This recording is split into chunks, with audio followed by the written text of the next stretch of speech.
Ok, estamos en vivo. Buenas tardes, compañeros ingenieros y todos los asistentes a este primer evento de la Semana Académica de Ingeniería, el primer evento del tercer día de actividades de la Semana Académica de Ingeniería Civil. Me presento, soy Roberto Gallardo, estudiante de noveno semestre de la carrera de Ingeniería Civil y delegado de la Asociación Nacional de Estudiantes de Ingeniería Civil en el Instituto Tecnológico de Tijuana. Le doy la bienvenida aquí al coordinador José Manuel Alonso Reyes, coordinador de la carrera de Ingeniería Civil, y a nuestro invitado del día de hoy, Jorge Arturo Gutiérrez Camarena, el doctor Jorge Arturo Gutiérrez Camarena, quien nos visita desde la Universidad de Celaya, Guanajuato. Ingeniero Alonso Reyes, ¿tiene algunas palabras? Sí, claro. Buenos días, jóvenes, comunidad estudiantil, tecnológico Campus Tijuana.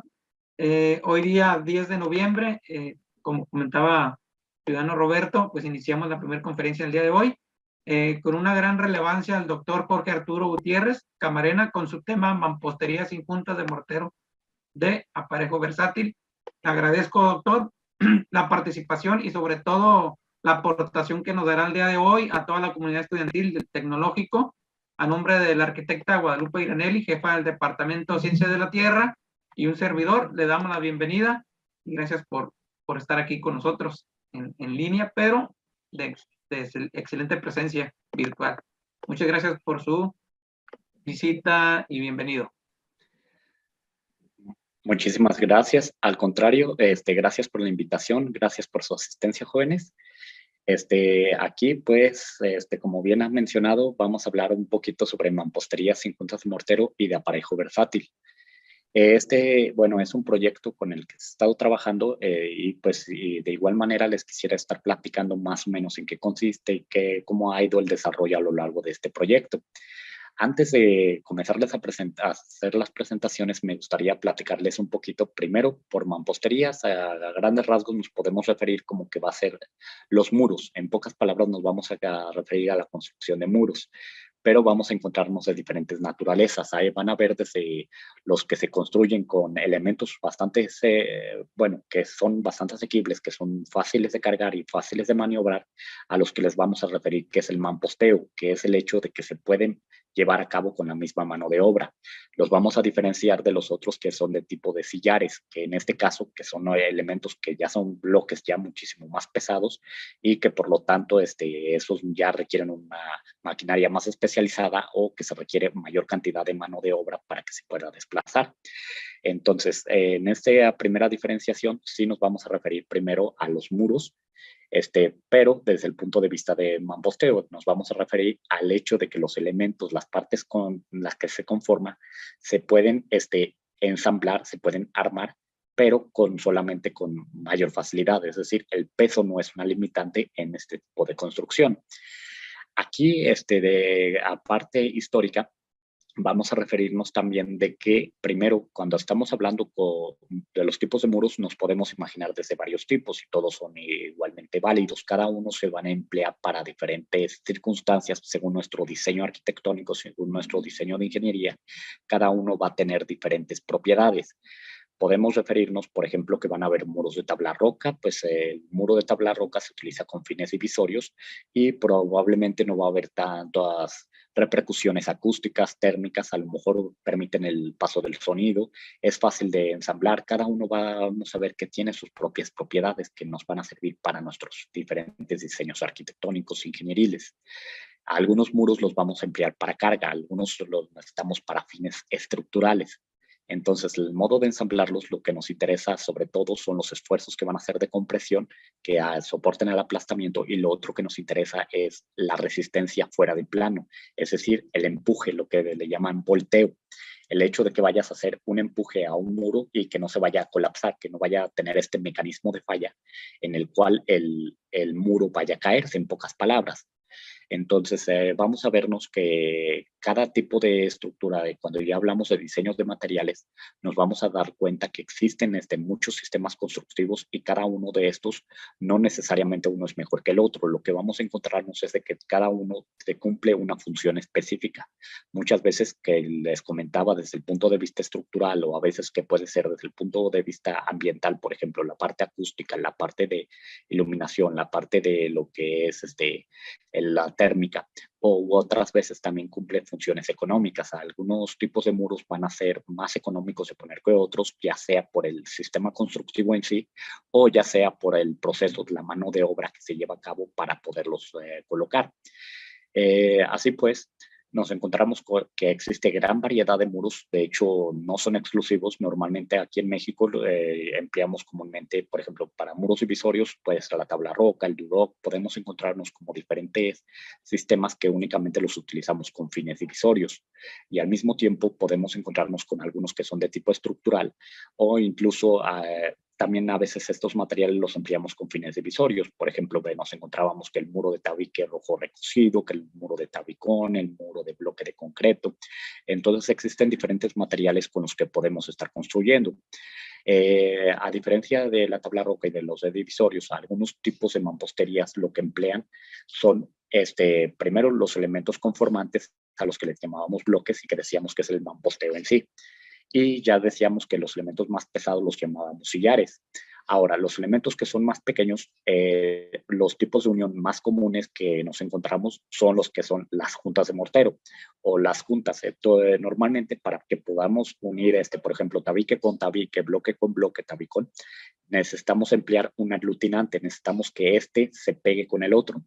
Entonces, aquí generalmente las juntas que empleamos son de mortero debido a su resistencia. Encontramos en México que mortero tipo 1, mortero tipo 2, mortero tipo 3, dependiendo de sus resistencias, y que para fines estructurales necesitamos emplear uno con cierta resistencia para que pueda tener mejor primero adherencia entre los bloques y al mismo tiempo que vaya a resistir y uniformizar mejor las cargas.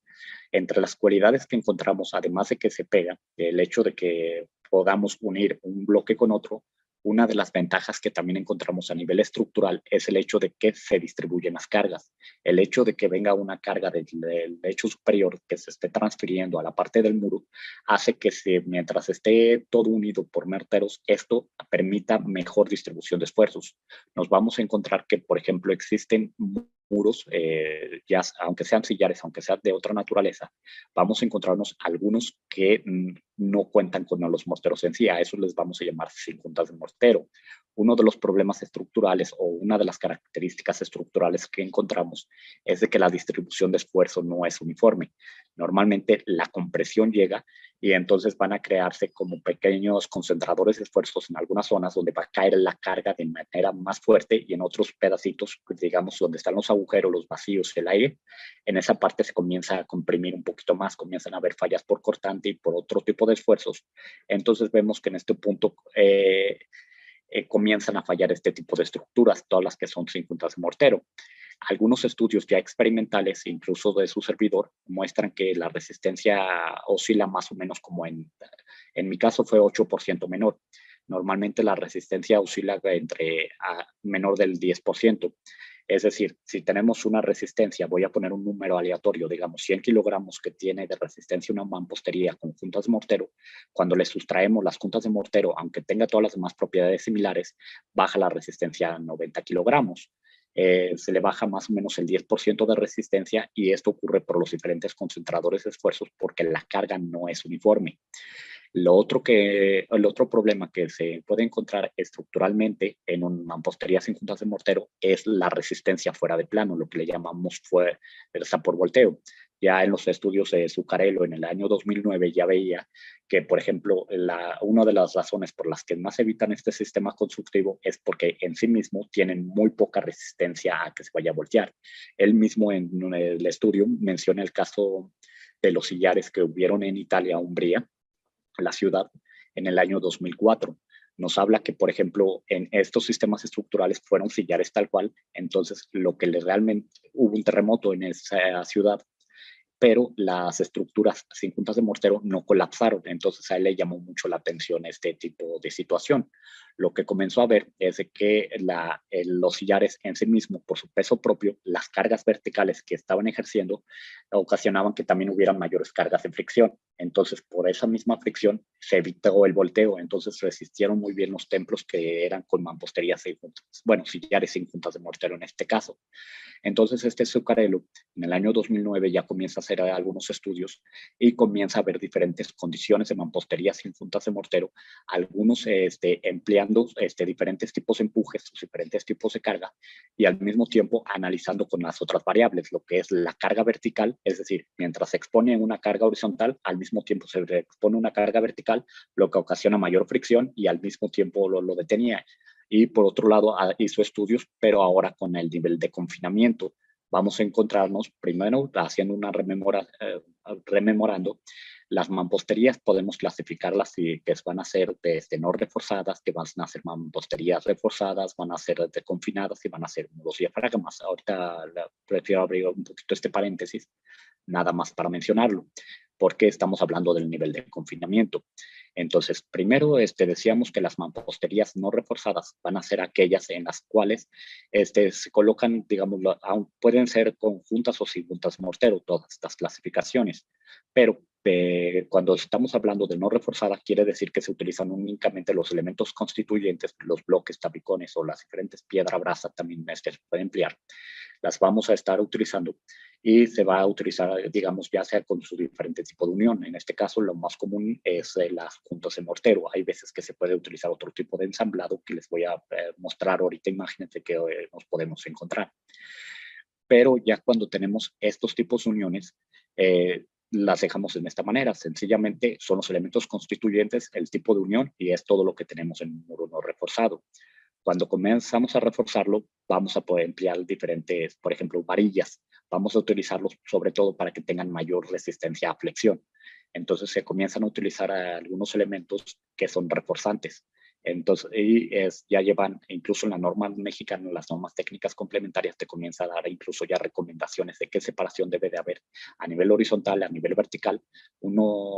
Anteriormente se utilizaban quizás escalerillas, después se propusieron que las varillas lisas, y bueno, dependiendo de la norma que se esté empleando, van a haber las diferentes separaciones que tienen que haber entre a nivel horizontal y nivel vertical de este tipo de refuerzos. De allí, lo siguiente que venía eran las mamposterías confinadas. Normalmente la resistencia aquí proviene de todo lo que conocemos comúnmente como las cadenas y los castillos.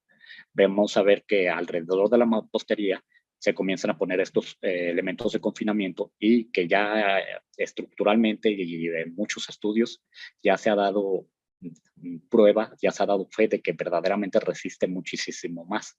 Aumenta muchísimo la resistencia fuera de plano y vamos a encontrarnos que, por ejemplo, si encontramos construcciones de tipo vernácula, por ejemplo, que tenemos construcciones de tipo de bloques de adobe o por ejemplo, en muchas zonas rurales que construyen con elementos de mampostería no reforzada, normalmente se ven ampliamente, su estructura se ve muy mejorada cuando se le ponen los elementos de confinamiento, que ya se les ponen los castillos, sobre todo que ya tenían la construcción con adobe, ya tenían todos estos elementos, y ya cuando comienzan a poner los castillos, cuando les ponen las cadenas, la resistencia se ve ampliamente mejorada.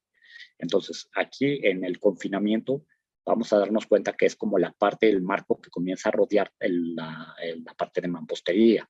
Y generalmente las cargas se van transfiriendo a estas zonas y por esa razón tiene un poquito mayor de resistencia. Y la siguiente que hablábamos era el muro diafragma. En el muro diafragma normalmente lo que hacemos es de que las mamposterías, los muros normalmente son como tipo tapón, son de tipo divisorio, y normalmente toda la carga estructural la soporta todo el marco rígido que va alrededor, normalmente que son las vigas, normalmente son las columnas, y aquí los muros únicamente nos sirven con fines divisorios. Así pues, les decía que estos tipos de clasificaciones pueden ser empleados para cualquier tipo de mampostería, con juntas o sin juntas de mortero.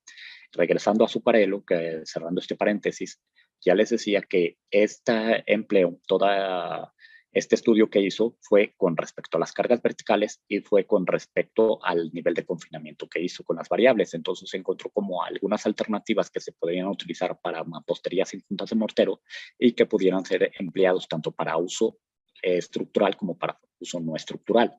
Para uso estructural ya les he manifestado las dos desventajas más fuertes, que va a ser menor distribución de la carga a nivel de compresión, va a tener menor resistencia a compresión en resumen, y la otra va a ser la menor resistencia a los empujes fuera de plano. Con esta parte tenemos que decir pues que la resistencia al empuje fuera de plano normalmente se tiene que buscar otras estrategias constructivas para que se puedan emplear adecuadamente estos sistemas estructurales. Si se emplea una mampostería, se tendría que recurrir a los niveles de confinamiento y a las cargas verticales mientras se ejerce el esfuerzo vertical. De aquí, entonces, ahora sí les voy a comenzar a presentar mi pantalla. Y en caso de que no me vea o que no me escuche, les voy a pedir por favor que me interrumpan. Entonces, siendo este el caso, confío que en este momento ya se alcanza a visualizar. Les voy a mostrar algunas presentaciones que ya había hecho anteriormente, pero quiero rescatar algunos elementos que tenemos de aquí. Creo que aquí está en esta parte. Y bueno, este lo voy a pasar un poquito más adelante. Creo que aquí tengo abierto el elemento de la Universidad de Guanajuato, de donde es su servidor. Y vamos a encontrar, bueno, primero, la propuesta que yo he hecho es sobre mampostería sin juntas de mortero. Bien lo hemos dicho. Sin embargo, el diseño en particular en el que he estado partiendo es para que sea de aparejo versátil. Primero, aquí en esta primera etapa que ya trabajé anteriormente, fue la parte de diseño.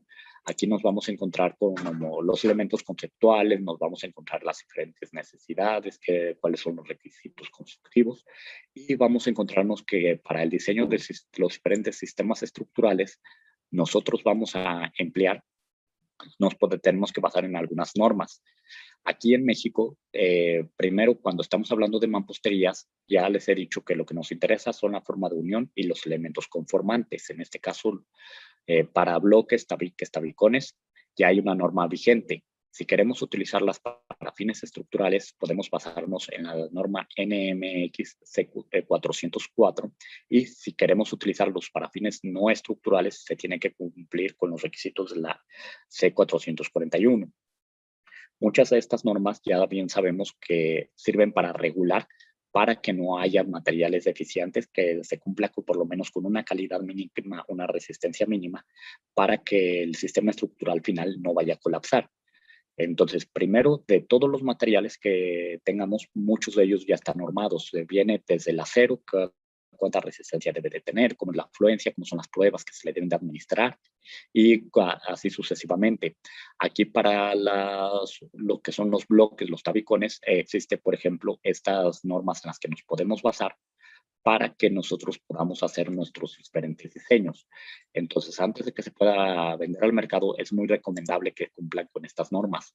Es cierto que, bueno, la verdad, muchas de estas resistencias son muy fuertes, y realmente en el mercado muy difícilmente vamos a encontrarlas. Lo que ocurrió es de que aquí en México, en el año de 1985, bueno, primero voy a cerrar, este es mi Zoom, es en donde estoy presentando. Quiero regresar un poquito a la pantalla principal.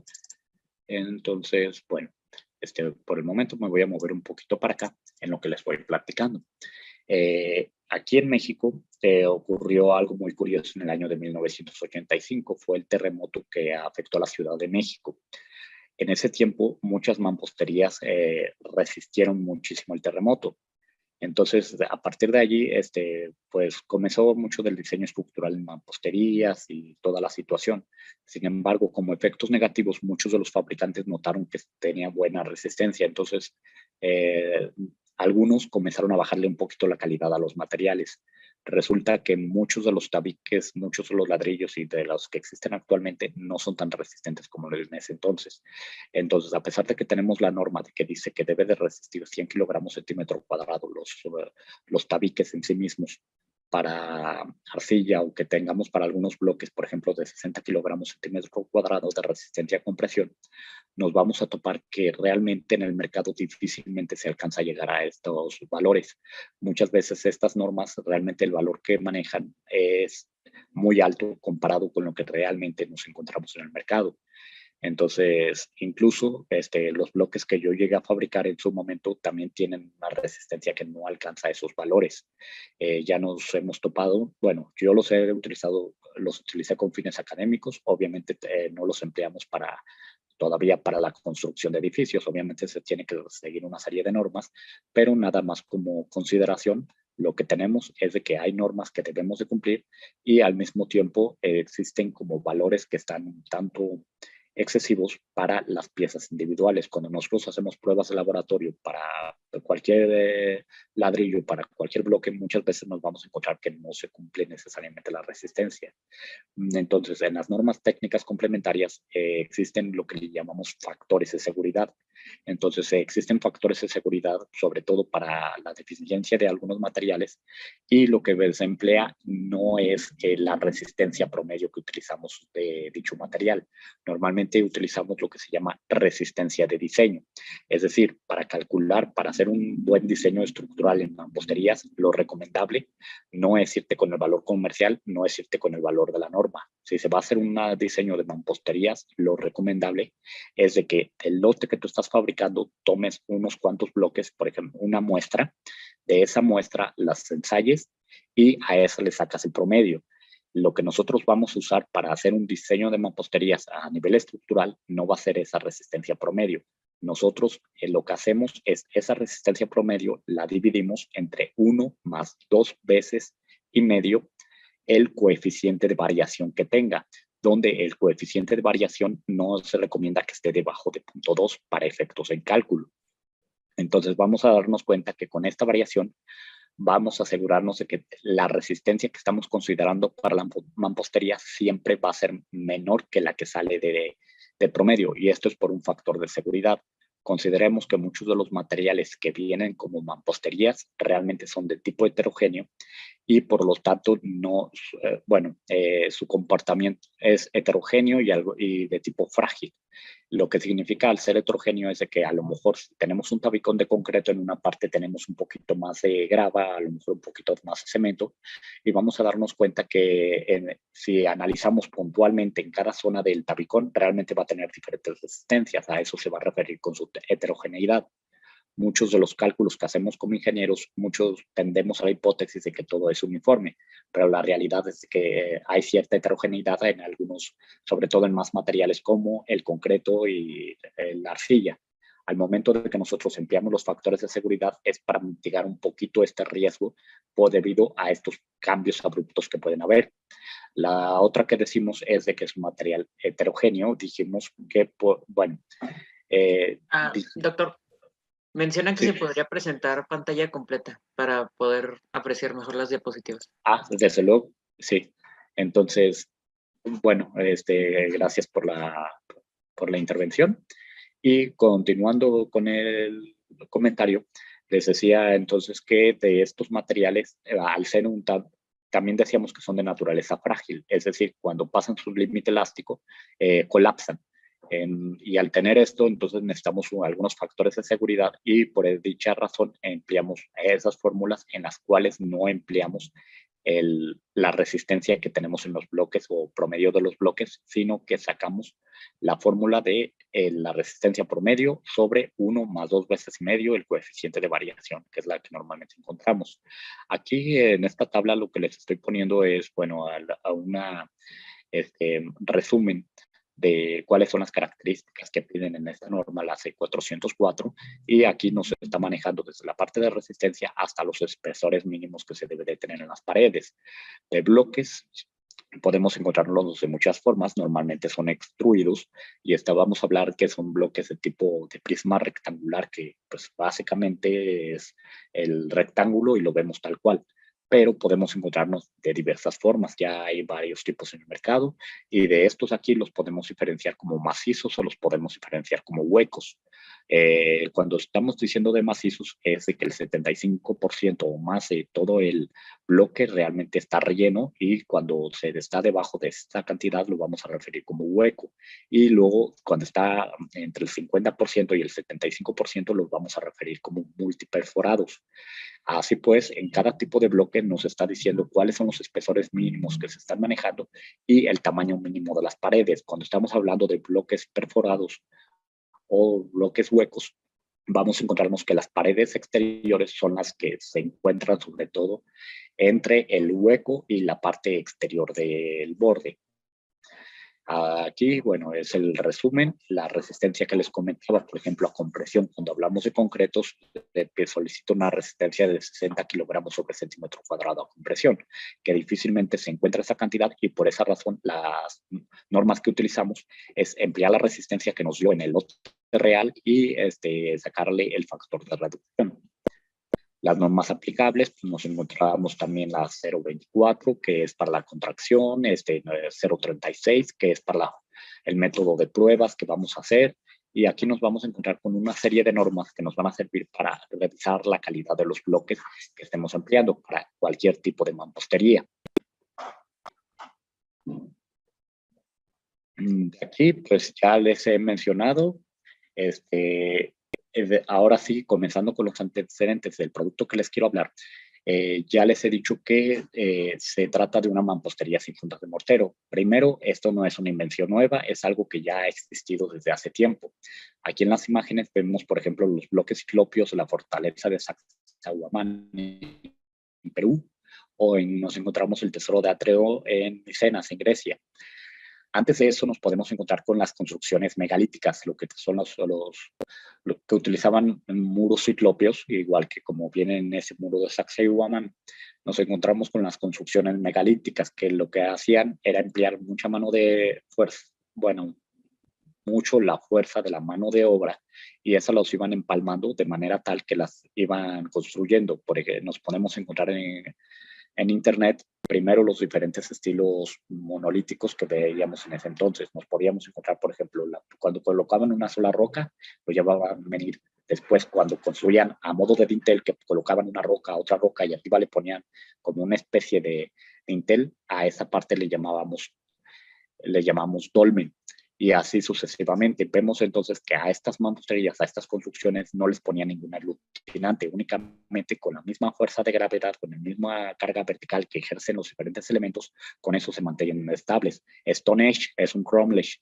El cromlech básicamente es este tipo de estructura que hacen en un modo circular. Entonces vemos que la estructura de Stone Age, todavía varias de sus piezas se han mantenido de su modo original, otras tantas sí las han restaurado, pero incluso a pesar de la restauración vemos que todavía tienen su cierta estabilidad. Entonces, todas estas no utilizaron ningún tipo de mortero. Nos encontramos, por ejemplo, los sillares en las catedrales góticas. Y esos de aquí lo que hacían se llama junta a hueso, es decir, únicamente la junta seca, no le ponían ningún tipo de ensamble y una pieza sobre otra. Aquí en estos dos ejemplos que vemos en la imagen, que es el tesoro de Atreo y el muro de Sacsayhuamán, nos encontramos que aquí tampoco están utilizando ningún tipo de mortero. De hecho, es interesante los muros incas, que encontramos los diferentes bloques que de hecho sus formas son irregulares, y vamos a ver que la forma en que verdaderamente las ensamblan para que coincidan las diferentes partes. Igualmente, en el tesoro de Atreo, pues realmente los bloques son como comúnmente los conocemos, prisma rectangular. Y si se fijan, también los van empalmando a hueso, y de esta manera tampoco no lleva juntas mortero. Aún así, tiene su resistencia y aún persisten este tipo de edificios. Además, a lo largo de los años se han hecho muchísimos diseños que existen sobre este tipo de bloques, en los que no emplean ningún tipo de junta de mortero. Esta investigación, bueno, estos que les pongo aquí en estas tablitas, son ejemplos que busqué en el año 2009, ya hace 12 años. Estos aquí se encuentran en el Instituto Mexicano de la Propiedad Industrial. Si ustedes, por ejemplo, quieren saber los tipos de diseños que existen para cualquier sistema constructivo porque no todos son de tipo comercial. Hay unos que no llegan al mercado, que únicamente son, digamos, con fines académicos, o algunos sencillamente fueron patentados y realmente no se llevan. Ok. Listo. Ya está todo listo. Una disculpa, compañeros, por las fallas técnicas, pero pues ya estamos de regreso. Ingeniero, disculpe por la interrupción y le puede retomar. Sí, no se preocupen. Bueno, gracias de nuevo por la retransmisión. En un momento, pues les comparto la pantalla. Me parece que en este momento ya se está visualizando. Y bueno, creo que ya está por aquí. Y bueno, les estaba platicando que existen muchísimos tipos de diseños que existen para mamposterías sin juntas de mortero. Ya les había dicho que si buscamos en el Instituto Mexicano de la Propiedad Industrial, nos podemos encontrar con diferentes tipos de bloques que están proponiendo, y estos de aquí van a ser ensamblados posteriormente sin juntas de mortero. Implica que no va a llevar a algún tipo de aglutinante, que no va a llevar ni cemento, ni cal, ni va a llevar de estos tipos que los vayan a unir. Los tipos de ensamble que normalmente nos podemos entrar, por un lado, van a ser los de tipo de ensamble. Por ejemplo, estos de aquí normalmente permiten el paso de varillas, que les voy a decir que son varillas de unión, que permiten que impidan el movimiento, bueno, que se vaya a rotar, como si estuvieran actuando como un tipo de mampostería reforzada. Nos encontramos aquí algunos diseños y bueno, aquí decíamos que algunos son de Australia, son de diferentes países donde vienen el buscador del Instituto Mexicano de la Propiedad Industrial, y nos encontramos con diferentes formas, nos encontramos con diferentes acabados, y vamos a encontrarnos otra modalidad. Por ejemplo, que viene de Hungría, nos vemos como que están permitiendo como un tipo de ensamble, como si fuera una especie de machiembrado. Lo que están haciendo en este tipo de uniones es que ensamblas una pieza junto con la otra. Tiene, digamos, una especie de saliente o una especie de protuberancia en la cual coincide exactamente con la pieza superior. Este tipo de mamposterías, entonces podemos ver que si no son conjuntas de mortero, normalmente los tipos de uniones que nos podemos encontrar son ya sea por varillas ensambles, puede ser por algún tipo de armado, o puede ser por las características propias de los bloques, que podemos decir como si fuera una especie de machiembrado. Estos son los tipos de uniones que normalmente nos podemos encontrar con este tipo de mamposterías.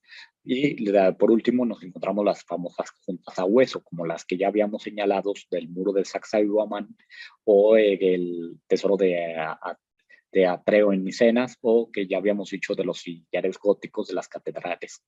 Entonces, nos encontramos con estas formas que nos podemos encontrar para mamposterías sin juntas de mortero, y vemos que a medida que pasan los años salen más y más diseños. Entonces, estos son algunas que se encontraron en el año 2009. Estas eran de diferentes características, algunos con formas que digamos que el aparejo, el acabado final no es plano, como normalmente los conocemos con las prismas rectangulares, y nos vamos a encontrar que las diferentes formas de uniones se van ensamblando, algunos con el acabado final plano, otros con el acabado final un poquito diferente. Así pues, encontramos diferentes alternativas, encontramos diferentes opciones, y estas son a las que les llamamos las famosas mamposterías sin juntas de mortero. Estos son los bloques constituyentes, y el tipo de unión sería por medio de ensamble, o el tipo de unión sería a hueso, o el tipo de unión sería por machiembrado. Son las tres formas de unión más comunes que nos podemos topar en este tipo de sistemas estructurales. Bueno, antes de continuar a esto, voy a salirme un poquito de aquí y quisiera mostrarles otros ejemplos, que estos fueron un poquito más adelante, igual los diseños, y quisiera mostrarles un poquito más a detalle estos sistemas estructurales. Primero voy a recorrerlo aquí, el listoncillo, y venimos aquí con algunos diseños que cuando estuve haciendo el diseño estructural o el análisis estructural en la Autónoma de Querétaro. Aquí, bueno, veíamos que en África normalmente se construían este tipo de bloques y les van poniendo diferentes nombres. Estos en particular, me gustaron estas imágenes porque vienen un poquito más estructuradas, vienen un poquito más con sus dimensiones, el boceto, el esquema, como se muestra. Y aquí incluso viene como el molde en el cual lo fabrican. Si se fijan, este tipo de bloques para mamposterías sin juntas de mortero las vamos a visualizar que tienen aquí como una especie de protuberancia, que tienen una saliente y que se va ensamblando a modo de machembrado. Estos aquí nos sirven para paso de varillas o puede servir para paso en algunos casos de poliductos. Entonces se fijan en el modo de ensamble, vemos cómo van parando las piezas sin juntas de mortero.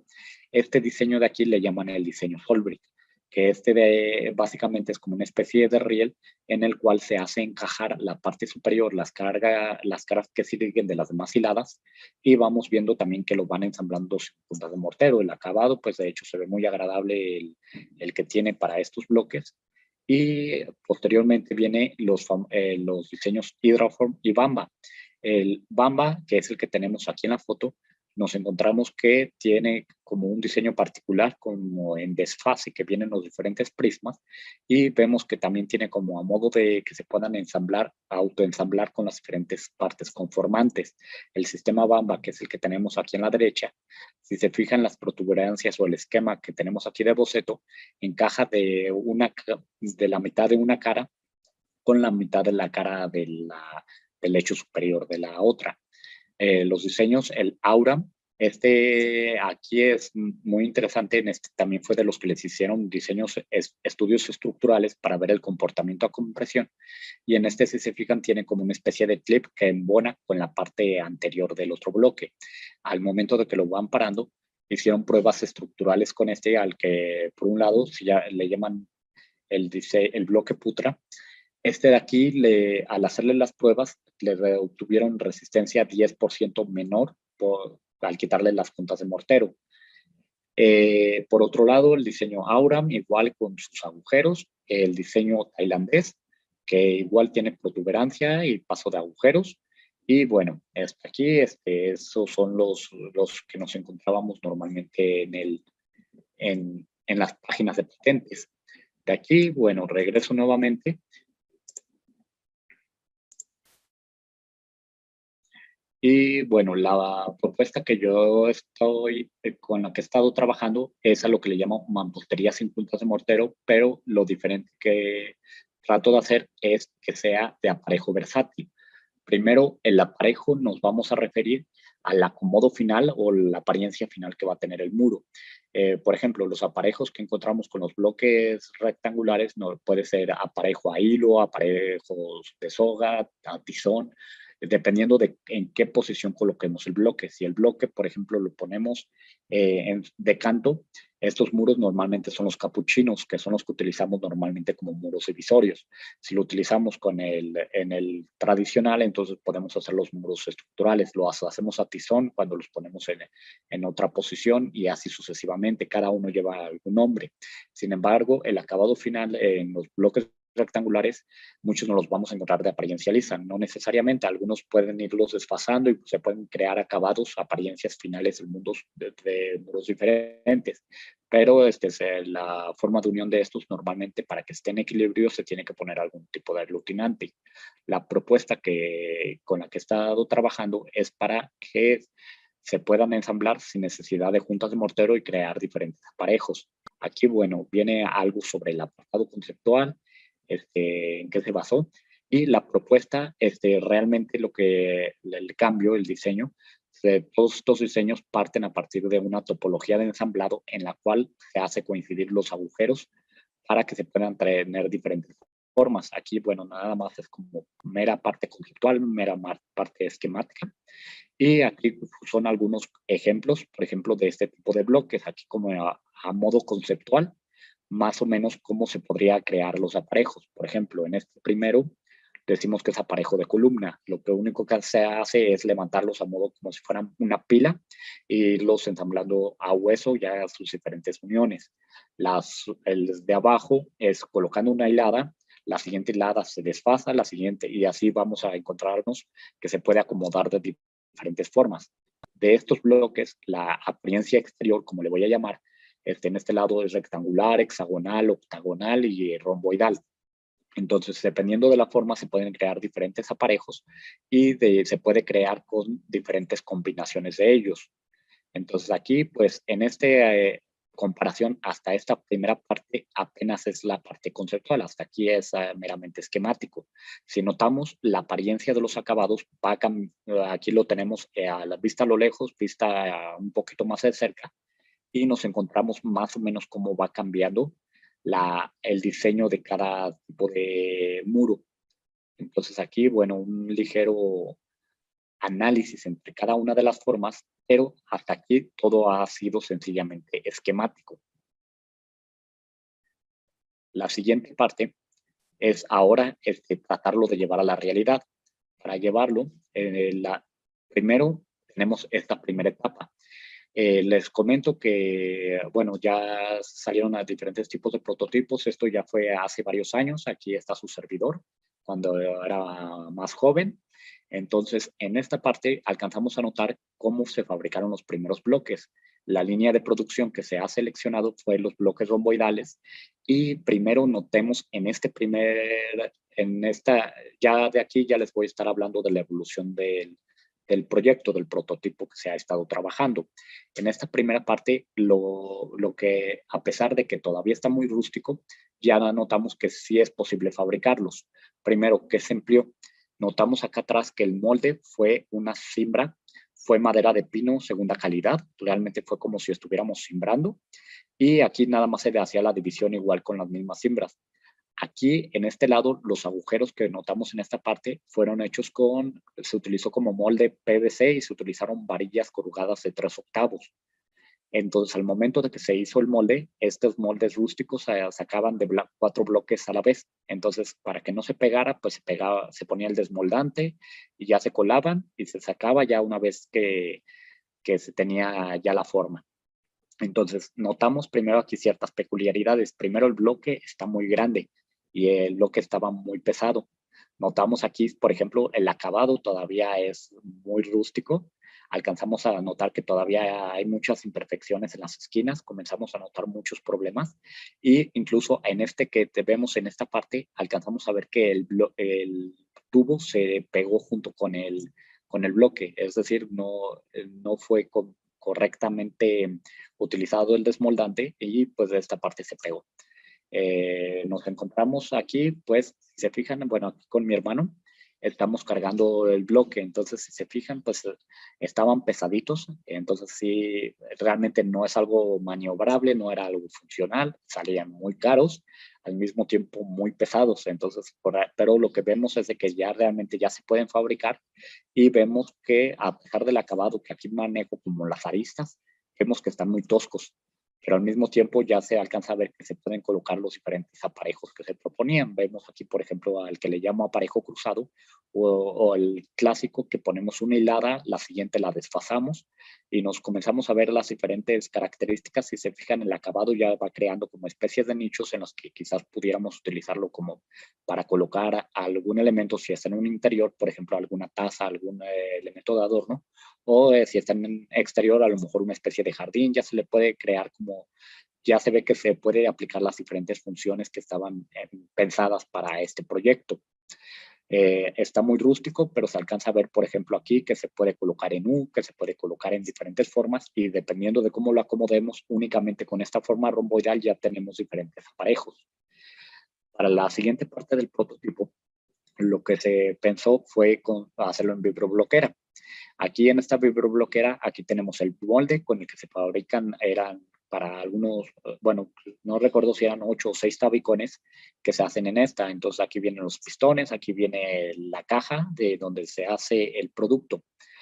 Para esta segunda fase, este boceto lo diseñé y para más o menos ver cuáles eran los componentes para el otro molde. De aquí, bueno, cada una de las piezas por separado y estas son las piezas que le pasé al herrero para irlas trabajando. Son los diferentes planos, digamos, de herrería para el molde, las características que debía de llevar y nos encontramos que el molde, una vez ya fabricado, lo encontramos de esta manera. Aquí pues hubo un problema al momento de instalar el molde, entonces aquí faltaba este agujero, se hizo en campo y ya se pudo colocar, entonces ya nos encontramos que la vibrobloquera ya está instalada y con esa ya encontramos unos bloques ya de mejor calidad. Si se fijan en el boceto, o bueno, en el esquema, vemos que es para 6 bloques. la producción. Entonces aquí van saliendo en su conjunto de 6 en 6, ya el acabado ya está mejorcito, ya son más ligeros los bloques y si se fijan ya son mejor forma. De aquí, primero, antes de continuar, vemos que en el primer prototipo los agujeros están colocados de forma diferente. Ya después se modificó para que el diseño fuera un poquito más así de manera lineal y obviamente los de manera ortogonal también pueden ser válidos. Por el momento esta fue la producción que se dejó para el segundo prototipo y pues de igual manera estos fueron los primeros que se estudiaron en el laboratorio de la Prelita de la Universidad de Guanajuato únicamente para ver la resistencia que se empleaba según el tipo de aparejo que teníamos. Para aquí, bueno, la máquina universal tipo Forney con la que se hacen las pruebas para pilas y para los diferentes bloques de forma individual para sacarle la resistencia a compresión. Básicamente se va aplastando el bloque hasta el momento que colapsa y se determina cuál fue la carga que registra la máquina y eso que viene normalmente en newtons lo divide sobre la superficie, que son los centímetros cuadrados. Con eso se determina cuál es la resistencia que tiene el bloque, el muro. Entonces, dependiendo de estos aparejos, esta fue la conclusión. El aparejo cruzado obviamente va a ser el menos resistente porque estos vacíos van creando efectos de cortante. Entonces, en esos puntos obviamente colapsan, se rompen y vamos a encontrar que los que están así como si estuvieran formando una estructura un poquito más confinada, esto produce como un autoconfinamiento, lo que hace que tenga mayor resistencia el aparejo que le llamé en U. Aquí nos encontramos las pruebas. Nos encontramos, por ejemplo, en este cruzado, cómo se van creando los efectos de corte que van llegando en la parte donde termina el borde del bloque y cómo se va extendiendo la grieta. Y aquí nos van creando incluso los puntos en los que va colapsando la estructura. Aquí, pues, el tipo de fallo, obviamente aquí se notan muchas fallas por cortante. Y vamos a ver en la siguiente, el U. Aquí el tipo de falla, vamos a encontrarnos que es donde estaba el concentrador de esfuerzos, donde estaba el agujero de ensamble.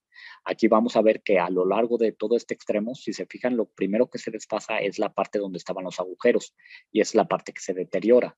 El tipo de falla fue, bueno, la resistencia fue mayor porque la compresión básicamente fue como si fueran unas columnas, al igual que esta. Pero a diferencia de la columna sencilla, tenía más resistencia porque se producía un efecto como de autoconfinamiento, que podríamos mencionarlo así. Estas pruebas, pues también fue pilas. Vemos también los tipos de fallas que encontramos aquí. El tipo de colapso lo encontramos a 45 grados, bueno, con un patrón siguiendo casi a 45 grados, que encontramos que es falla por cortante. Entonces, bueno, aquí, bueno, pues algunos cálculos más o menos del costo, cuánto costaría el sistema estructural, cuánto sería el precio unitario y el costo del material hasta este punto es más costoso fabricarlo, pero la producción, el tiempo que se ocupa es mucho menor. Nos encontrábamos ya, bueno, regreso a esta otra. Y bueno, ya alguna de las justificaciones para emplear este tipo de muros es el elemento que viene aquí y es algo que también sí alcanza a notar tan solo con este prototipo que ya estamos trabajando.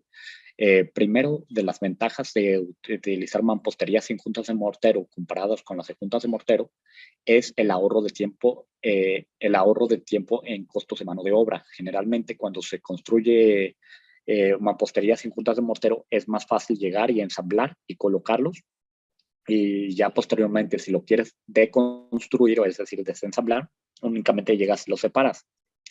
Las ventajas de este tipo de mamposterías vendría siendo que se puede reciclar los materiales, se puede ahorrar el tiempo en colocación, la mano de obra es más rápido dado que no tienes que fabricar el mortero. Obviamente tienes que estar vigilando igualmente la plomada porque es algo de lo que no se puede prescindir para que vaya lo más recto posible y sobre todo porque se encuentra en las juntas de mortero un efecto que se llama desviación. Vamos a encontrarnos, creo que está un poquito más adelante, aquí. Si se fijan, cuando tenemos para prismas rectangulares, nos encontramos que como las caras no son exactamente, ¿cómo se llama?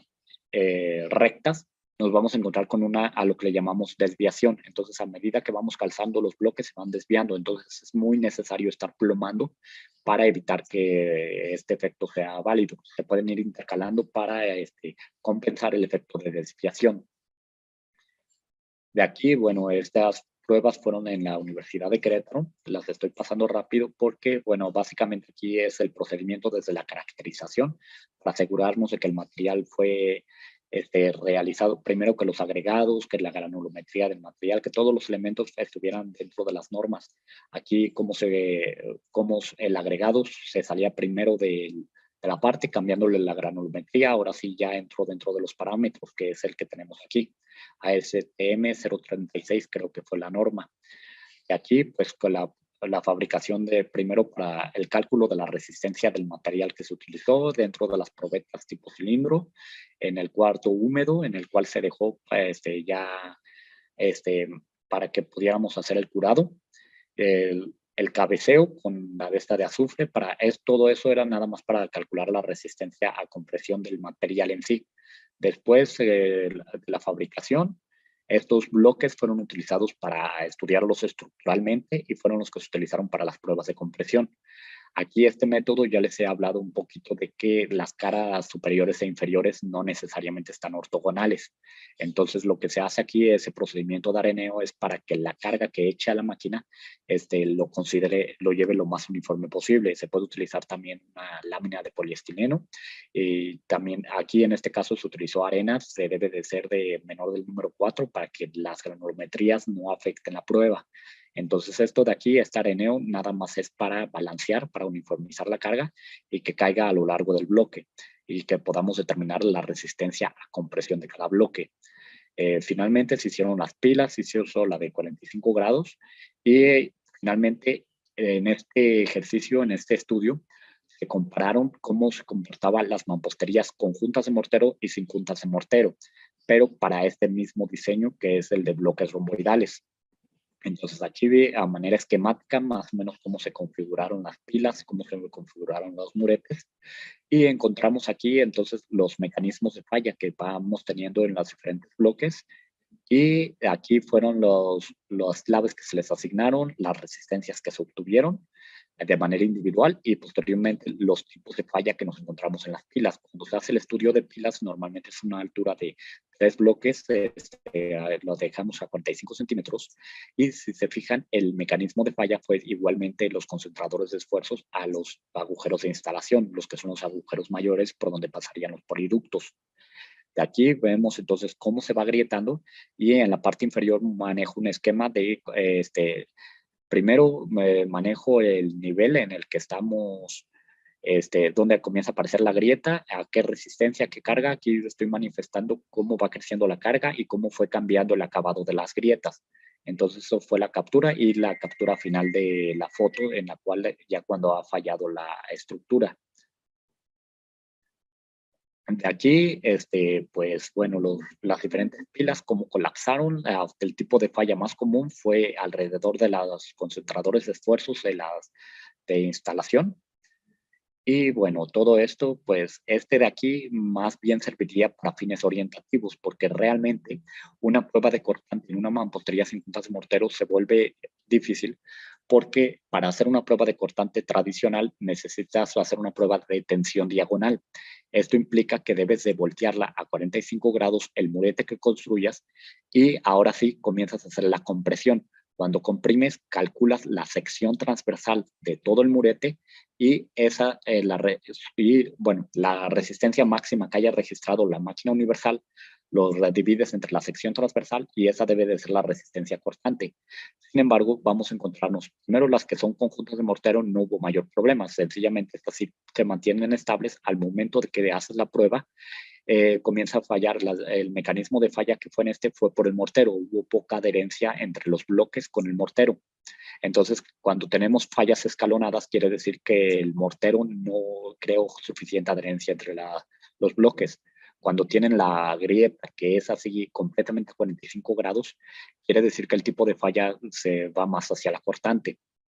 Aquí, entonces, este fue el mecanismo de falla. Aquí en el mecanismo de falla, cuando la teníamos sin juntas de mortero, aquí fue lo que de manera orientativa se percibió que fue lo que se dañó en esta parte. Justamente este de aquí fue empujado en la varilla y la varilla hizo que colapsaran los bloques de este lado. Entonces aquí, haciendo un pequeño análisis, vemos que en sí mismo existe deslizamiento. Es decir, esta prueba no la podemos tomar todavía como certera porque únicamente porque el muro de mampostería realmente no mantiene estabilidad al voltearlo a 45 grados. Entonces, esta de manera, lo que se trató de hacer fue tratarlo de sostener, que fue mediante la cinta, pero todavía no se puede concluir que la resistencia se deba en sí al propio muro, sino que a lo mejor pudo ser dado por el confinamiento de la cinta que se le puso alrededor. Sin embargo, a pesar de no ser concluyente, esta prueba ya nos da como más o menos un comportamiento de referencia de cómo se manifiesta esto. Al momento de que se hizo la prueba a 45 grados, entonces aquí se creó un empuje. Normalmente este tiende a deslizarse, la varilla de deslizamiento, obviamente, entonces aquí se tenía que tapar para que no deslizara. Y en ese punto, al comenzarlo a comprimir, este de aquí nos comienza a aplastar y comienza a hacer el empuje de la puerta. Uno de los elementos que se tiene que hacer también en análisis estructural para las propiedades estructurales acortantes de este tipo de muros es a lo que le llamamos holgura. Entonces, sobre todo la separación que hay en las oquedades entre la varilla y las paredes va a crear diferencias entre la resistencia y eso se podría estudiar en investigaciones posteriores. Continuando con la parte de aquí, pues bueno, ya nada más lo cierro y después voy a regresar a este. ¿Qué pasó con el tercer prototipo? Pues bueno, ya al haber visto la resistencia estructural, decidí hacer el cambio únicamente para muros divisorios. Para esto es el capa, es este de acá, es este. No, creo que va a ser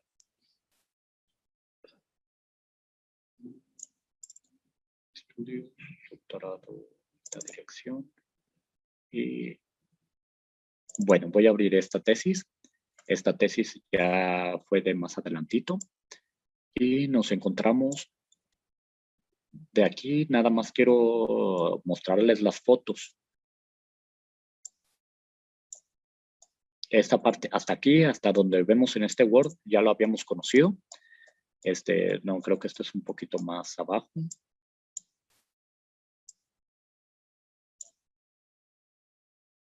Voy más arriba, más arriba.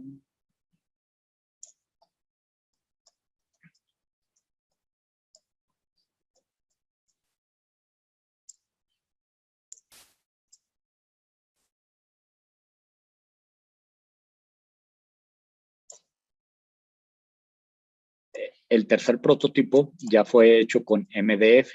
De hecho, de aquí lo que quiero mostrar, este fue el segundo prototipo, el que vimos que hicimos las pruebas en el laboratorio de la Universidad de Querétaro. Y este de aquí ya es el tercer prototipo. Este de acá abajo es el cuarto prototipo. Este fue hecho ya de MDF y este de acá abajo ya fue hecho con madera.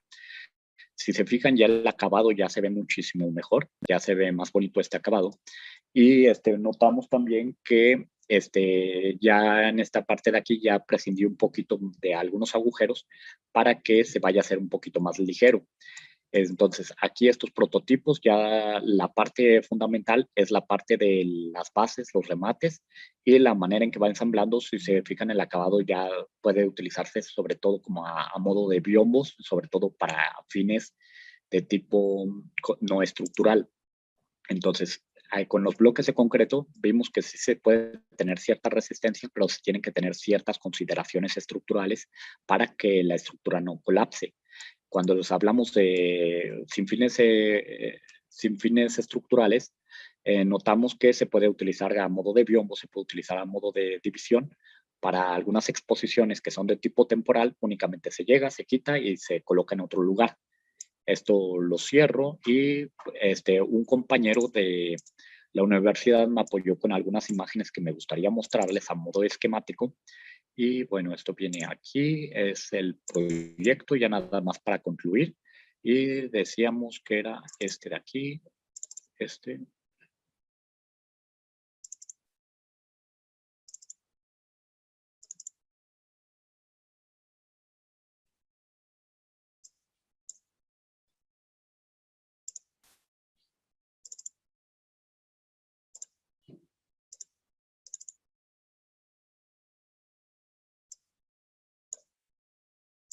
Entonces, aquí ya esto se los pongo directamente como imagen.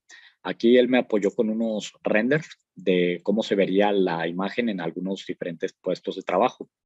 Nos encontramos, por ejemplo, aplicado a clínicas, por ejemplo, en capillas. Aquí me apoyó con estas imágenes en las cuales vemos cómo se puede utilizar para diferentes acabados, diferentes funciones que se le puede dar. Y bueno, sería la parte de imágenes. También me apoyó con un pequeño video que es con la parte posterior del proyecto y vemos que cuando se agrega factores dinámicos. Aquí hace poco publiqué un artículo en una memoria que es estos muros, pero ahora ya con fines dinámicos, con propiedades dinámicas. Y esto es para utilizarlos con fines sustentables en el aspecto del paso de viento, paso de acústico y paso térmico. Todavía se requieren varios estudios para corroborar la efectividad en este ámbito, pero es una de las propiedades que le trato de encontrar, el aspecto dinámico. Entonces, el hecho de que sea aparejo versátil es lo que trajo a esta parte y es la parte que todavía con la que sigo trabajando. La otra parte que venía, ahora para las mamposterías sin juntas de mortero, la aplicación que les veo como ventaja, ahorro en tiempo, nos sirve, por ejemplo, para ensamblar y desensamblar, y otro tipo de ventajas que se puede encontrar es el hecho de que cuando ocurre un tipo de falla, es cierto que tienen menor resistencia estructural, pero una de las ventajas que veo en las mamposterías sin juntas de mortero, en general, no solamente de la que estoy proponiendo, es el hecho de que cuando colapsan, por ejemplo, que hay un sismo o que hay algún incidente, algunas de las piezas no colapsan. Normalmente las fallas se tienden a concentrar en algunos bloques, lo que quiere decir que el resto de los bloques son rescatables. Y que también el hecho de que los puedas rescatar, ensamblar y desensamblar es bastante útil. Ahora, todas las mamposterías que son sin juntas de mortero y cuya unión sea por medio de ensamble, una de las ventajas que puede ofrecer es de que normalmente cuando se unen con juntas de mortero sí tienen mayor resistencia, pero al momento de colapsar, colapsan todas de golpe, es un comportamiento frágil. En cambio, cuando lleva algún tipo de ensamble, el primero en colapsar es el refuerzo, por ejemplo, el acero. Al ser un material dúctil, lo que hace es que te hace que la mampostería, antes de fallar, te avise antes de que vaya a colapsar. Entonces, eso podría ser una de las ventajas que puede ofrecer las mamposterías sin juntas de mortero. A nivel general, ahorro en tiempos de mano de obra, puede ser la utilidad. La otra ventaja que podemos encontrarnos es en el aspecto de sustentable, de que se pueden rescatar los elementos que todavía sean útiles, y en el ámbito estructural, el comportamiento dúctil que puede ofrecernos a la resistencia final. Desventajas, desventajas es su resistencia a compresión es 10% menor, y la resistencia a volteo, se tienen que hacer diferentes consideraciones estructurales para que no gire, para que no se caiga. Entonces esas son de las desventajas que le encontraría. Y finalmente, pues les comento, todos estos sistemas estructurales, incluso de todos los anteriores que les mostré, ninguno es como se llama, sustituye a los otros, vamos a decirlo de esta manera. Generalmente algún tipo de diseño, algún tipo de elemento constructivo te sirve más para ciertos ámbitos dependiendo de tu diseño, dependiendo de tu proyecto, y algunos te pueden ser más efectivos que otros. Entonces, la idea de esta propuesta no es sustituir, sino que se pueda complementar. Incluso, para la propuesta individual de lo que yo estoy haciendo, incluso se podría hacer a modo de remate, sin necesidad de que sea todo el edificio. Se puede complementar como con una especie de corona para los muros, o puede emplearse. No necesariamente que toda la construcción sea a base de este sistema constructivo. Entonces, por el momento es más o menos creo que me excedí un poquito, pero les agradezco muchísimo su atención, jóvenes. Entonces, por el momento, creo que sería todo en la presentación y pasaríamos a la parte de dudas si no tienen algún inconveniente. Sin inconveniente, doctor. El agradecimiento es nuestro por esta tan interesante presentación. En el chat de YouTube, nuestro compañero Jesús Rolando López Domínguez pregunta, ¿se pueden proponer para zonas sísmicas como complemento con el fin de generar un menor daño en caso de colapsos? Sí, de hecho, excelente pregunta, muchas gracias por ella. De hecho, la hipótesis que yo tengo todavía se necesitan algunos estudios estructurales, pero realmente a mí sí me gustaría que las mamposterías sin juntas de mortero, en general, no solamente mi diseño, se pudieran utilizar como alguna alternativa en zonas sísmicas, porque de hecho, como lo he estado observando, el tipo de falla que tiende a ser más en la parte de refuerzo. Entonces, normalmente los refuerzos se puede poner como acero, que es un material dúctil. Entonces, el hecho de que comience a manifestarse el comportamiento dúctil te puede avisar antes de que colapse la estructura. Y la otra ventaja que yo le vería a todos los sistemas sin juntas de mortero, a todos en general, y que sean de ensamble de esta naturaleza, es de que normalmente el daño se concentra en algunos bloques y otros tantos se pueden rescatar. Entonces, es una de las ventajas que yo vería en zonas sísmicas de todos los sistemas estructurales de mampostería sin juntas mortero y cuya unión sea por ensamble.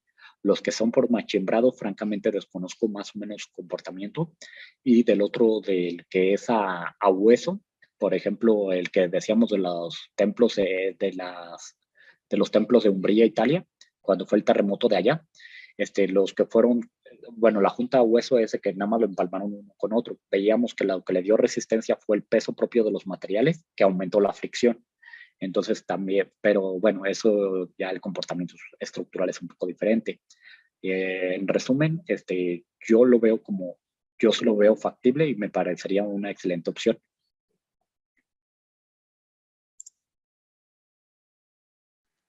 Excelente, doctor. Tenemos otra pregunta en el chat de YouTube por parte de Enrique Boruel. Pregunta, ¿ya se encuentran en circulación en el mercado actual o son sobrepedido? No, por el momento todavía no lo he sacado al mercado, pero cualquier cosa pues quedo a la orden. Todavía he preferido hacer algunos estudios antes de cualquier cosa. Y realmente, por ejemplo, he estado trabajando ya en la otra fase. Quiero ver sus propiedades ambientales, sobre todo para la parte acústica y la parte térmica, que es la razón principal por la que le he dado el aparejo versátil. Muy bien. Pregunta Juan Carlos Ayala López, ¿cuál es el que tiene mayor resistencia y mejor calidad? Muy bien. Primero, de los materiales, el que tiene mayor resistencia fue el concreto. Ese sí resistió muchísimo más. Y de allí, entre menos agujeros tenga, más resistente va a ser, porque cada agujero hace que tenga más concentración de esfuerzos. Ahora bien, según el tipo de aparejo, por ejemplo, el que fue la línea que les presenté es puro bloque romboidal. Ya les presenté que los diseños que yo propongo pueden ser muy variados. Que, bueno, de hecho les pasé una diapositiva y que igual y ahorita la presento, que vienen rectángulos, vienen rombos, vienen hexágonos, vienen diferentes formas.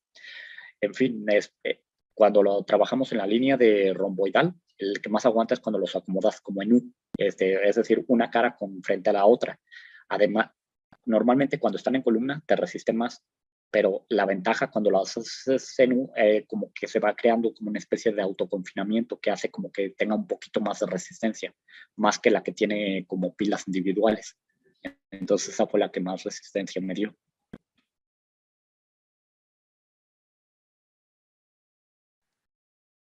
Muy bien, muchas gracias. Pregunta nuestro compañero Isaac Ríos, ¿cómo interactúan las mamposterías sin juntas de mortero ante la vibración como las generadas en las réplicas de los temblores?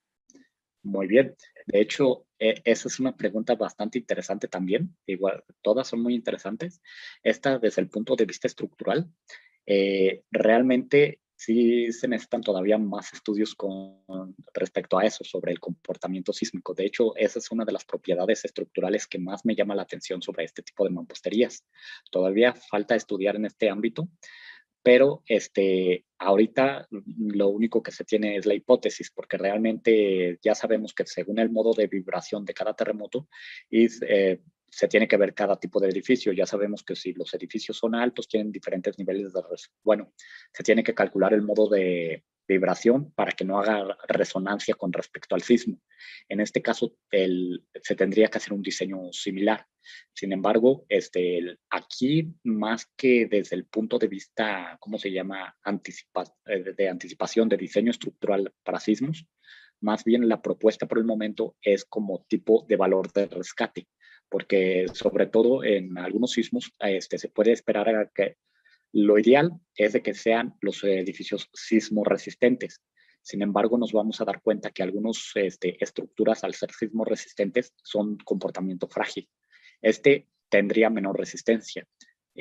Obviamente se puede mejorar según los niveles de confinamiento, según las cargas verticales. Son muchas variables que se pueden investigar para este tipo de estructuras y que todavía faltan los estudios precisos.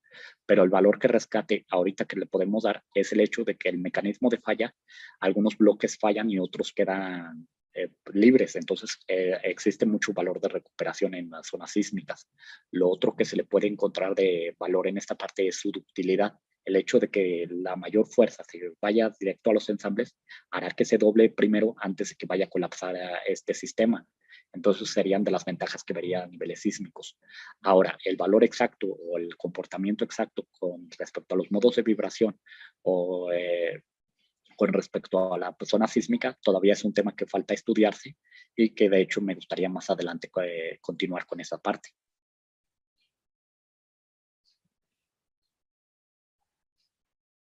Me parece perfecto. Y esperemos que ya una vez que tenga esos estudios, pues nos pueda venir a presentarlos nuevamente. Nos pregunta Luis Fernando Medina Aguilar Robles. Buenos días, doctor. ¿Qué método de fijación tiene contra el suelo si menciona que no utiliza mortero? Perfecto. Muchísimas gracias y también buenas tardes.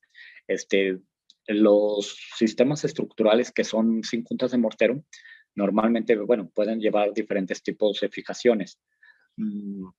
Primero, ¿cómo lo podemos mencionar? Las estructuras que son, por ejemplo, mamposterías, conjuntos de mortero, las tradicionales, por ejemplo, los tabiques, tabicones, todo ello ya sabemos que lleva su cadena de desplante. Y a partir de la cadena de desplante pones el mortero, haces tu primera hilada, segunda mortero y segunda hilada y así sucesivamente. Aquí en muchos de los sistemas estructurales que son sin juntas de mortero existen diferentes alternativas. La idea es crear el confinamiento desde la parte inferior, sobre todo para que vayan a resistir el volteo. Gran parte de aquí se fundamenta en esa propiedad. Algunos de ellos pueden ser por mecanismo de anclaje. El anclaje, por ejemplo, los que son de varillas, es perforar y dejar que vaya más abajo, creando un empotramiento más largo y que de aquí actúe como un modo de interacción. O que el tipo de anclaje que vaya en la parte inferior tenga como algún tipo de escuadra, como se crean como en las zapatas, para evitar el deslizamiento. Es decir, al momento, los que realmente estarían haciendo los esfuerzos sería el modo de la base. Las mamposterías que hacen este tipo, realmente el mecanismo de fijación, sobre todo cuando se utiliza a nivel estructural, tiene que ver, la base importa muchísimo. Y ese diseño estructural es algo que se debe de contemplar antes de utilizarlo y sobre todo para fines estructurales. Ahora, si la mampostería no se quiere utilizar para fines estructurales, por ejemplo, que sea para una especie de mampara, que sea como un tipo biombo, lo que se tiene que hacer aquí, entonces, es que la base que se vende, de hecho, es la que tiene que ser suficiente como si fuera una especie de mueble. Es decir, tiene que ser autoestable para que a la altura que determinas en este caso le voy a decir la mampara, le voy a decir mampara cuando es de uso divisional, que según la altura que la pongas, la base tiene que contemplar ese giro para que no vaya a autocolapsarse. Sería como diseñar un mueble, básicamente.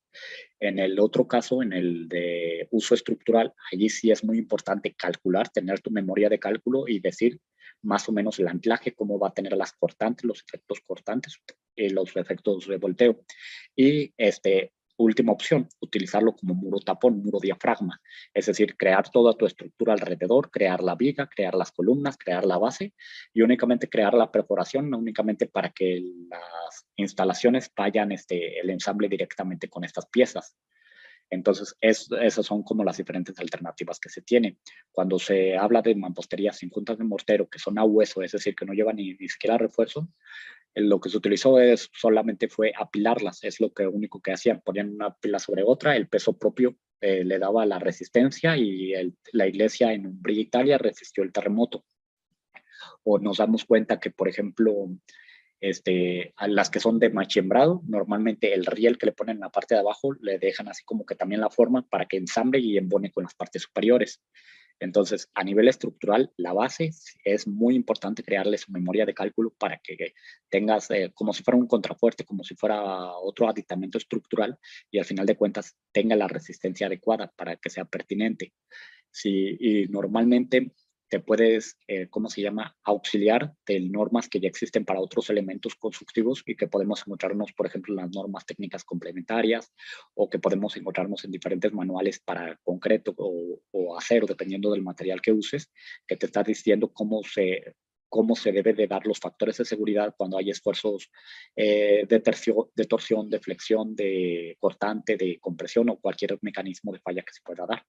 Entonces, cuando es de uso estructural, muy importante la memoria de cálculo, eso no debe de faltar. Cuando es de uso no estructural, se puede diseñar a modo mueble y únicamente que la base sea autosoportante de la parte superior.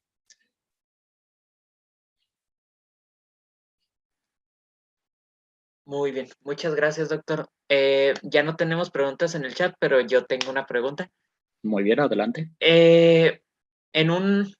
Para poder llevar a cabo este tipo de proyectos, cuando usted tiene un prototipo, desde el hecho de tener el primer prototipo hasta que es validado y puede ser comercializado, ¿como cuánto tiempo lleva? Muy bien. Aquí, bueno, yo les pasé un poquito de manera somera el proceso. Y lo cierto es de que en varias etapas de mi vida lo he interrumpido por, bueno, diferentes cuestiones personales. Sin embargo, en las veces que le he tratado de avanzar, pues le he tratado de hacer ciertos avances.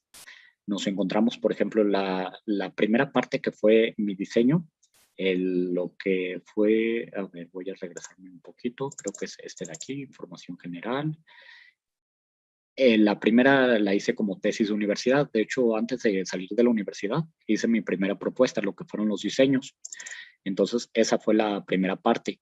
Antes de continuar a lo demás, me traté, incluso en una parte creo que puse aquí el apartado legal. Voy a ver si lo tengo aquí un poquito más arriba.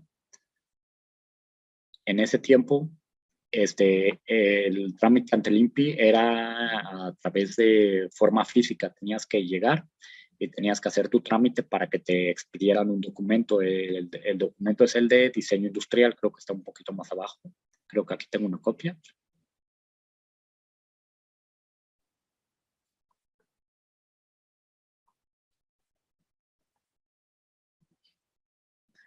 También lo hice en maquetita para ver más o menos cómo se comportaba.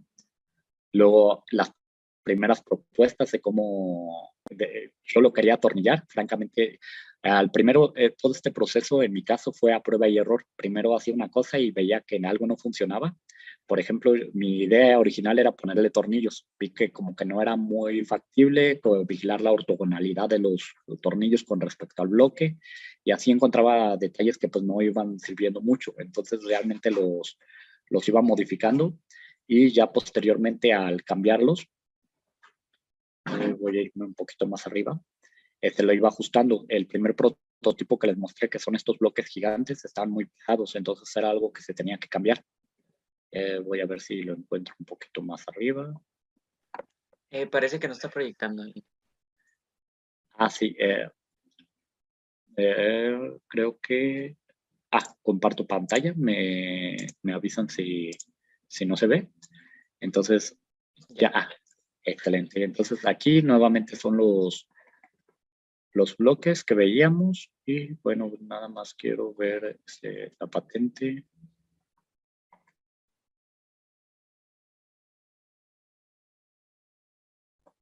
sino en la otra.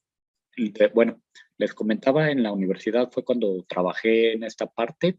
Después le hice los estudios estructurales. Lo que quería ver era verdaderamente su resistencia.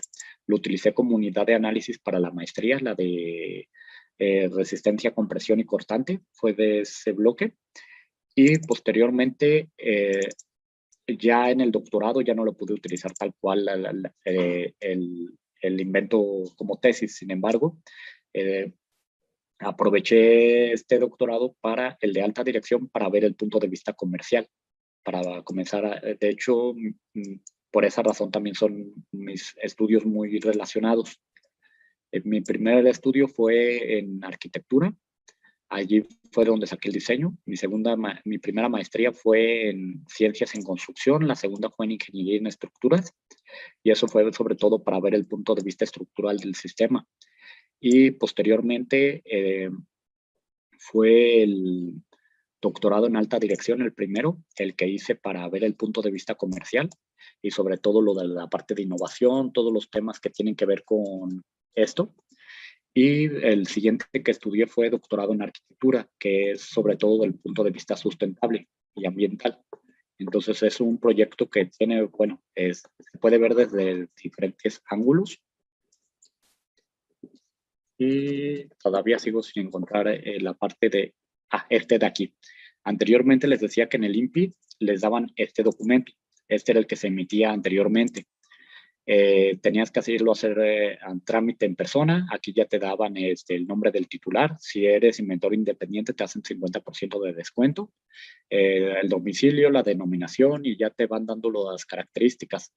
Entonces, ya de aquí, bueno, esto lo cierro. Lo siguiente que viene es la parte de el trámite de un diseño industrial. Ese te tarda alrededor de un año. Son 3 meses para que te respondan el examen de forma, 3 meses para el examen de fondo, y después se tarda un poquito más para que te den el documento. Ya eso es lo que tiene que ver con la protección legal, sobre todo para evitar que sea plagiada la idea. Lo otro que viene es la parte comercial. Eso ya es otro punto de vista. Obviamente tienes que ver los medios de producción, tienes que ver los costos. Y bueno, normalmente en muchos de estos trabajos se tiende a buscar como un equipo ya más amplio, sobre todo porque ya son muchas variables las involucradas. De hecho, más adelante sí me gustaría comenzar a comercializar, y en el caso de que le fuera de utilidad a alguien. Entonces, ahorita realmente, y desde el punto de vista académico, que me gusta la verdad mucho, he estado tratando de ver cómo es el comportamiento desde diferentes puntos de vista. Ahorita lo que me interesa es sobre el punto sustentable, les voy a decir, y es algo ahorita en lo que también ando, y sobre todo también me gusta la parte de sísmico. Entonces todavía hay muchos estudios que quedan pendientes, pero que también me parecen muy interesantes, y a pesar de ello, pues me gustaría quizás más adelante sacarlos a la venta por si llegara a tener alguna utilidad y que alguien más los pudiera usar, los productos que estoy proponiendo. Ok, muchas gracias. Pues parece que ya no hay más dudas, así que ¿le parece si damos por concluida esta ponencia? Me parece muy bien. Muy bien. Entonces, siendo las 10:38 AM, damos por concluida la ponencia de mampostería sin juntas de mortero de aparejo versátil, impartida por el doctor Jorge Arturo Gutiérrez Camarena. Muchas gracias, doctor. Y ingeniero Reyes, ¿quiere dar algunas palabras? Sí, claro, desde luego. Pues muchas gracias, doctor, por su aportación y todo su conocimiento y su gran interés por implementar la mampostería, nuevas metodologías, y sobre todo compartirlas aquí en el Instituto Tecnológico a través virtual, pero los alumnos y igual los docentes estamos interesados en el tema. De antemano, a nombre del Departamento de Ciencias de la Tierra y la arquitecta Guadalupe Renelli, jefa del departamento, le damos las gracias por su participación en la 4ª edición de la carrera de Ingeniería Civil. Gracias, doctor, y que esté muy bien, y esperemos pronto por volverlo a ver aquí en estos temas de la carrera de ingeniería civil con el tema de mampostería, ya una vez que lo tenga ahí bien concluido. Muchas gracias por la participación y esperemos nuevamente volvernos a ver. Perfecto, muchísimas gracias por la invitación y también muchísimas gracias por su asistencia y las preguntas. Y quedamos aquí a la orden. Me dio muchísimo gusto verlos y bueno, con gusto, aquí andamos, cualquier cosa. El agradecimiento es nuestro por parte del comité organizador de la cuarta semana académica de Ingeniería Civil en el marco del 50 aniversario del Instituto Tecnológico de Tijuana, por parte de los comités de la Asociación Mexicana de Hidráulica, de la Asociación Nacional de Estudiantes de Ingeniería Civil y del Comité de Alumnos de Ingeniería Civil. Le agradecemos por su participación y por el tiempo que nos dio. Les recordamos a las personas que están en la llamada que el formulario para la asistencia y para los créditos complementarios o las horas de servicio social ya ha sido publicado en los comentarios de este mismo video. De igual manera les recuerdo que tienen 30 minutos para llenarlos y que tenemos muchas más actividades para el día de hoy, así para el resto de la semana. Igual los invitamos a participar en los concursos que tenemos para el día jueves y viernes. Y les recordamos que el registro para el concurso de dibujo en AutoCAD sigue abierto, así que anímense, por favor. Y pues muchas gracias y con esto concluimos la primera actividad del tercer día de la Semana Académica de Ingeniería Civil. Muchas gracias por su asistencia, muchas gracias por su tiempo, doctor, y nos despedimos. Excelente día. Igualmente.